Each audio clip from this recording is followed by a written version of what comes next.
Tôt ou tard, ces 46 militaires ivoiriens, ou bien je peux dire ces 46 mercenaires entre guillemets seront libérés, ça il faut le dire. Bon, et bientôt ils vont retrouver, ils vont fouler la terre de Birni.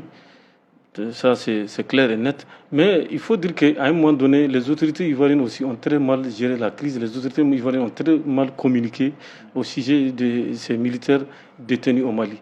Et moi, je pense qu'on aurait pu trouver une solution sous l'arbre à Palab, parce que la Côte d'Ivoire et le Mali, c'est le même peuple. Vous partez dans le Poro, dans le Tchologo, dans le Worodougou, c'est les mêmes ethnies. Donc, quand on pense à tout ça, on aurait pu trouver une solution sous l'arbre à Palab. Le fait que la crise s'est transportée au niveau du Conseil de sécurité, apparemment, c'est ce qui a choqué les autorités de la transition. Sinon, le Mali et la Côte d'Ivoire, c'est un même peuple. Et lorsque la fédération du Mali a éclaté, la Côte d'Ivoire a ouvert ses ports pour le peuple malien. Je me rappelle bien, le président Modibo Keïta a dépêché Amadou Hampâté-Bâ comme ambassadeur en Côte d'Ivoire, parce qu'Amadou Hampâté-Bâ s'entendait très bien avec Félix Houphouët-Boigny.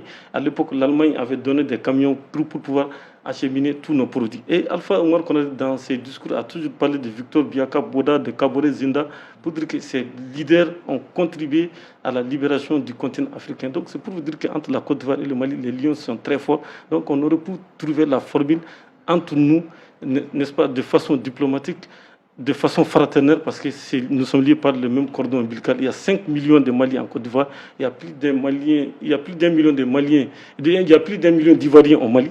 Et vous avez vu pendant la crise ivoirienne comment les Ivoiriens sont venus chez nous. Et pendant notre crise, certains sont partis en Côte d'Ivoire. Mais il me semble qu'il y a un problème aussi qui est là. Le fait qu'il y a des opposants maliens qui sont à Abidjan, cela a fait que les autorités de la transition ont gardé une certaine méfiance vis-à-vis de la Côte d'Ivoire. Mais moi, je pense que la présence de ces 46 militaires ivoiriens qui sont là, ou bien je ne sais pas, ces 46 mercenaires qui sont là, vraiment, on doit tout faire pour que ces personnes puissent retrouver la lagune hybride le plus rapidement possible. Donc, ça ne doit pas être une raison pour que entre la Côte d'Ivoire et le Mali, ça ne puisse pas aller. Comme il l'a dit, le Mali est un pays de l'interland.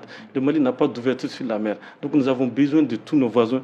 Faisons en sorte que vraiment les rapports entre nos voisins puissent être des bons rapports. Pour ce qui est du cas de la France, je peux comprendre, la France est très loin de chez nous, la France a toujours joué à l'hypocrisie, mais pour ce qui est du cas de nos voisins, faisons en sorte qu'ils puissent avoir cette entente cordiale pour que nous puissions continuer à vivre.